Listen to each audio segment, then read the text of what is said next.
부산의 학교 전담 경찰관이 여고생과 성관계를 맺었고 해당 경찰관이 사직서를 내는 선에서 사건이 조용히 넘겼다.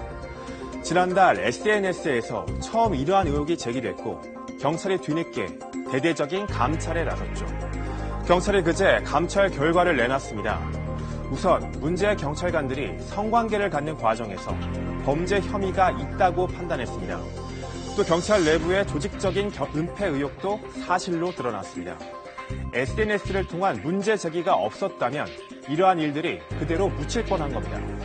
그런데 경찰의 발표에도 경찰을 향한 비판 여론은 수그러들지 않고 있는데요. 사건을 뉴스 따라잡기에서 취재했습니다.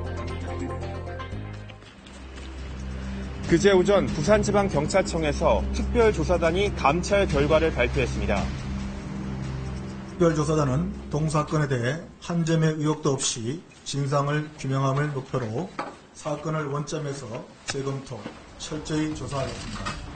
진상조사가 이루어지기 전 경찰은 학교 전담 경찰관과 여고생 사이 이루어진 성관계가 합의에 따른 것이어서 법적 책임을 물을 수 없다고 밝혔는데요.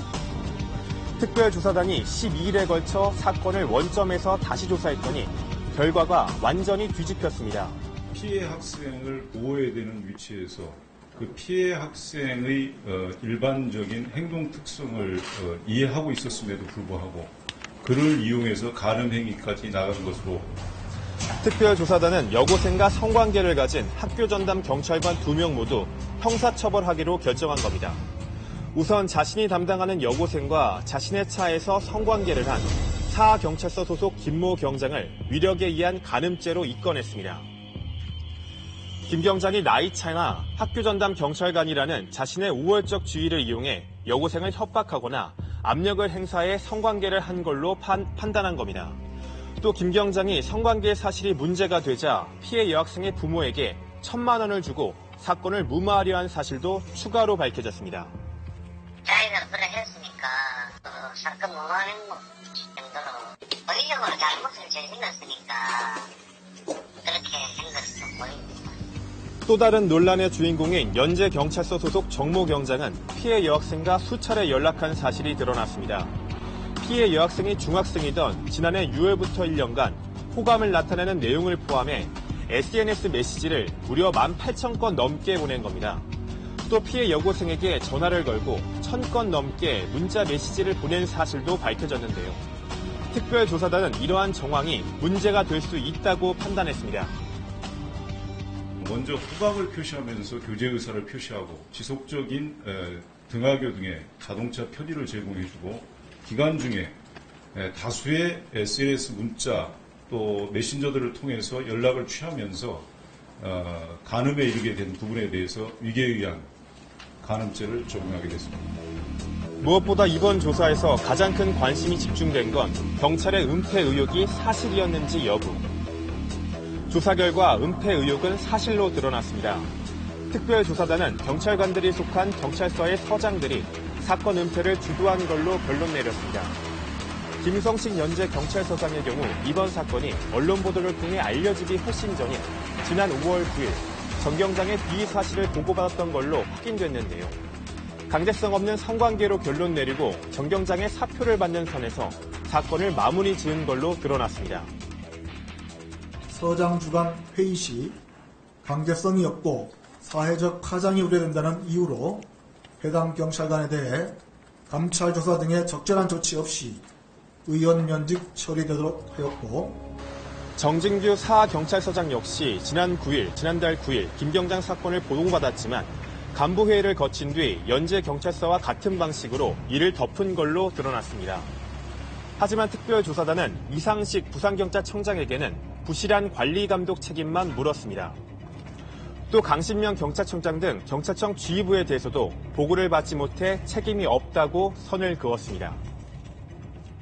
이 건은 지방청에 이제 그 감찰계장이나 아동 청소년 계장까지 보고가 됐는데 고선에서 더 이상 상부를 보고하는 것이 이제 바람직하지 않다고 나름 판단해서 고선에서 보고가 단절된 것입니다.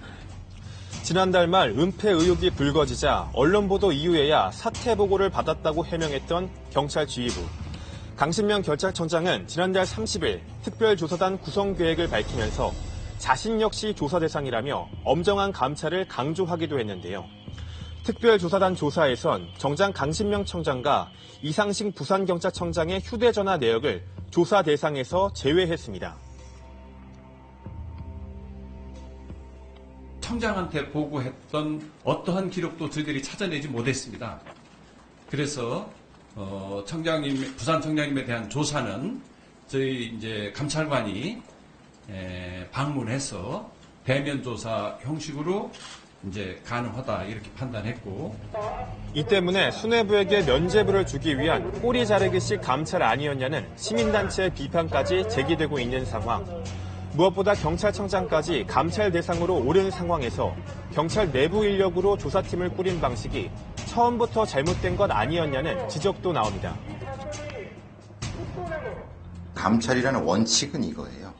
감찰 대상자보다 계급이 높은 사람이 감찰에 그걸 맡아야 되잖아요. 지금 경찰청장이 대상인데 그 사람 밑에 있는 계급이 낮은 사람을 단장을 해갖고 그게 말이나 되겠어요? 그게 논리적으로도 그렇고 일반 시민들도 그거를 이해를 하시겠어요?